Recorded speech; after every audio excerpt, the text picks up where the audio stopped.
इनकलाब टीवी के मुअज़्ज़िज़ नाज़रीन, अस्सलाम वालेकुम। नाज़रीन, भारतीय अदालत ने वो तमाम लोग रिहा कर दिए हैं जिन्होंने बाबरी मस्जिद को शहीद किया था, मुसलमानों का कत्लेआम किया था और इस्लाम दुश्मनी को दुनिया के सामने खोलकर जाहिर किया था। नाज़रीन, भारत में लखनऊ की सेंट्रल ब्यूरो ऑफ इन्वेस्टिगेशन यानी सीबीआई की खुसूसी अदालत बाबरी मस्जिद का केस सुन रही थी। अदालत ने बाबरी मस्जिद के इन्हदाम के मुकदमे में 28 वर्ष बाद फैसला किया है। अदालत ने अपने फैसले में तमाम 32 मुल्जिमान को अदम शवाहिद की बिना पर इल्जामात से बरी कर दिया है। वो कत्लेआम जो पूरी दुनिया ने देखा था, अदालत को इसके सबूत ही नहीं मिले। इस केस में पार्लियामेंट के वज़रा, नायब वज़ीर आज़म और कई रहनुमा शामिल हैं। साबिक नायब वज़ीर आज़म और वज़ीर दाखिला LK अडवाणी, साबिक मरकजी वज़रा मुरली मनोहर जोशी और ओमा भारती, उत्तर प्रदेश के उस वक्त के वज़ीर आला कल्याण सिंह और कई साबिक और मौजूदा अरकान पार्लियामेंट समेत भारतीय जनता पार्टी यानी BJP और विश्व हिंदू परिषद यानी VHP के रहनुमा और साधु बाबरी मस्जिद के इन्हदाम की साजिश करने में मुलविस थे। अदालत ने मुनज़्ज़िम साजिश के इल्जाम को खारिज किया है।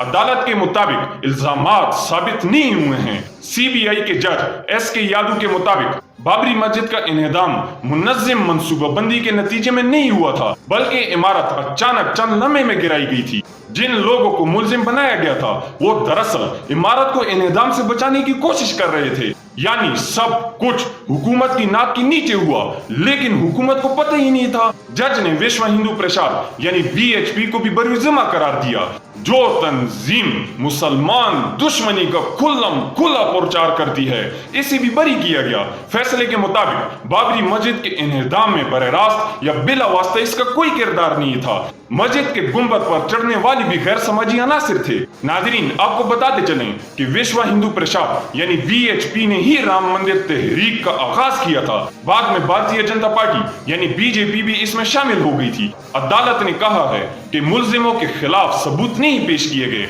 और CBI की जानिब से जमा किए गए ऑडियो और वीडियो सबूतों की सदाकत की जांच नहीं की जा सकी। जो ऑडियो पेश किया गया वो काबिल समात ही नहीं था, सबूतों के साथ छेड़छाड़ भी की गई। नाजरीन, यहाँ एक इंतहाई अहम और दिलचस्प बात भी बताते चलें कि फैसला सुनाने वाले जस्टिस SK यादव की आज के दिन बहैसियत जज मुलाजमत का आखिरी दिन था। वो गुज़िश्ता साल 30 सितंबर को ही अपने ओहदे से सुपरदोश हो गए थे, लेकिन सुप्रीम कोर्ट ने इन्हें तब तक ओहदे पर कायम रखा जब तक इस केस का फैसला ना सुना दें। सुप्रीम कोर्ट की हिदायत पर यूपी की हुकूमत ने उनकी मुद्दत मुलाजमत में 1 साल की तोसीक कर दी थी। LK अडवाणी, मुरली मनोहर जोशी और ओमा भारती ने वीडियो कॉन्फ्रेंस के जरिए अदालती कार्रवाई में शिरकत की थी। जज ने तमाम मुल्जिमों को हिदायत दी थी कि वो फैसला सुनाए जाने के वक्त कमरे अदालत में हाजिर रहें।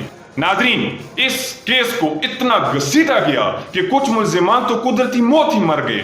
इस केस में इब्तिदाई तौर पर 48 अफराद के खिलाफ फर्द जुर्म दाखिल की गई थी, लेकिन तकरीबन 3 अशरों के दौरान 17 मुल्जिमों की मौत हो चुकी है। अदालती फैसले पर जहां भारतीय जनता पार्टी यानी BJP, विश्व हिंदू परिषद यानी VHP और सिंह परिवार की जानिब से खैर मकदम किया जा रहा है, all India Muslim personal law board ने फैसले को इंतहाई अफसोसनाक करार देते हुए इसे आला अदालत में चैलेंज करने का ऐलान किया है। नाजरीन, ऐसे बहुत से लोगों ने भी अदालत में अपने बयानात रिकॉर्ड कराए थे जो इस वाक़े के चश्मदीद गवाह थे, जिनमें बहुत से साफी भी थे, लेकिन अदालत ने इनके बयानात को कोई अहमियत नहीं दी। अदालत ने तमाम लोगों को बरी किया है और एक अजीबो गरीब फैसला सुनाया है। अगर ये लोग इन्हदाम में मुलविस नहीं थे तो फिर वो कौन लोग थे जिन्होंने लोगों को कार सेवा के नाम पर जमा किया था? किन लोगों ने अवाम को बुलाया था और इन्हें उकसाया था?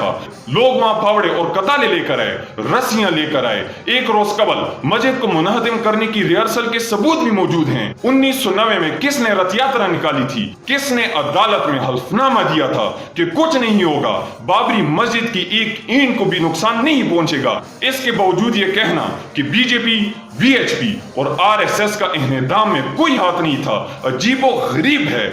इन बातों के बावजूद अगर अदालत ये कहती है कि इसके पास इन लोगों को मुजरिम करार देने के लिए कोई सबूत नहीं है, तो फिर ये बहुत अफसोसनाक फैसला है और इससे अदालत के वकार को ठेस पहुंची है। इन्होंने कहा है कि तस्वीर मौजूद हैं, फुटेज हैं और दूसरे सबूत भी हैं कि किस तरह लोगों को उकसाया जा रहा था। ओमा भारती नारा लगा रही थी कि एक दिक्का और दो, बाबरी मस्जिद तोड़ दो। मस्जिद के गिरने पर वहां मौजूद उन लोगों ने कैसे खुशियां मनाई थी, यहां तक कि ओमा भारती जज्बात में आकर मुरली मनोहर जोशी की पोस्ट पर सवार हो गई थी। पूरी दुनिया ने टेलीविजन पर बाबरी मस्जिद का इन्हदाम देखा, फिर भी अदालत ने कह दिया कि किसी के खिलाफ कोई सबूत नहीं है। सुप्रीम कोर्ट ने अपने एक फैसले में बाबरी मस्जिद के इन्हदाम को कौमी शर्म करार दिया था। आज मौका था कि इस कौमी शर्म को धोया जाता, लेकिन अदालत ने तमाम मुलजिमों को बरी कर दिया। ये अदालती निजाम की जबरदस्त नाकामी है, बल्कि अदालती निजाम भी मुस्लिम दुश्मनी में किसी से पीछे नहीं है। ऑल इंडिया मजलिस इत्तेहाद मुस्लिमीन के सदर और रुकने पार्लियामेंट असदुद्दीन अवैसी ने फैसले पर नाराजगी का इजहार करते हुए कहा है कि अब बहुत से फैसलों में जानिबदारी होने लगी है। आज का दिन अदलिया की तारीख में एक स्याह दिन है। फैसले पर पाकिस्तान की मुजम्मत। नाजरीन, पाकिस्तान ने इस फैसले की शदीद मुजम्मत की है और इसे शर्मनाक करार दिया है। पाकिस्तान के दफ्तर खारजा ने एक बयान जारी किया। इसके मुताबिक बाबरी मस्जिद के इन्हदाम जैसा मुजरिमाना वाकया रथ यात्रा, बीजेपी, वीएचपी और सिंह परिवार की इश्तियाल अंगेजी के नतीजे में पेश आया। दफ्तर खारजा के मुताबिक हिंदुत्व से मुतासिर भारतीय अदलिया एक बार फिर इंसाफ की फराहमी में अफसोसनाक हद तक नाकाम हुई है। अगर दुनिया की सबसे बड़ी नाम निहाद जमहूरियत में इंसाफ का नामो निशान होता तो इस मुजरिमाना कार्रवाई का एतराफ करने वाले आजाद ना होते। नाजरीन, आपको बताते चलें कि साबिक चीफ जस्टिस रंजीन गोगोई की सरबराही में 5 रुकनी बेंच ने गुज़िश्ता साल अयोध्या तनाज़ा का फैसला सुनाया था, जिसमें बाबरी मस्जिद को मुनज़्ज़म अंदाज में मुनहदिम किया गया और मुसलमानों को 450 साल कबल तामीर की गई इनकी इबादतगाह से महरूम कर दिया गया। अदालत ने इन्हदाम को गैर आईनी और गैर कानूनी करार दिया था। ख्याल रहे कि बाबरी मस्जिद इन्हदाम की तहकीकात करने वाले जस्टिस लिब्राहिम कमीशन ने अपनी रिपोर्ट में कहा था कि विनय कटियार, चंपत राय, आचार्य गिरी, राजकिशोर, मेहनत अबीदनाथ और डीपी राय वगैरह ने मुतनाज़ा इमारत को मुनहदिम करने की खुफिया तरीके से साजिश की थी। साजिश के तहत ही इस रोज अचानक इमारत पर लोग चढ़ गए। अचानक और एक साथ साफियों पर हमला किया गया। इमारत की दीवार में नीचे की तरफ बहुत बड़ा सुराख किया गया और इसमें रस्सी बांधकर दीवार को गिराया गया, जिसके नतीजे में इमारत मुनहदिम होगी। मौके पर मौजूद मुत्तहदिद साफियों ने भी अदालत में अपने बयानात में बताया है कि किस तरह मुनज़्ज़म प्लानिंग के तहत बाबरी मस्जिद को गिराया गया, किस तरह साफियों पर हमला किया गया और किस तरह इमारत को गिराने का साजो सामान वहां पहुंचाया गया था। नाज़रीन, इंडियन मुस्लिम अगरचे इंडियन सिटीजन हैं, मगर ये इंडियन स्टेट की नाकामी है कि मस्जिदों को गिराया जाता है, खुला इस्लाम का मजाक उड़ाया जाता है और दुनिया के सामने होने वाले वाकयात का भी सबूत नहीं मिलता। अब ये वक्त है कि मुसलमान अपनी कदर कीमत को पहचाने, अपने दुश्मन को पहचाने और मुत्तहिद होकर कुफर की साजिशों का मुकाबला करें और अपनी जिंदगी के हुकूक मिलकर हासिल करें। अभी तक हमारी वीडियो लाइक नहीं की तो इसे लाइक करें, इनकिलाब टीवी को सब्सक्राइब करें और बेल आइकन पर जरूर क्लिक करें ताकि आपको मुस्तकबिल में हमारी इस तरह की वीडियोस मौसूल हो सकें।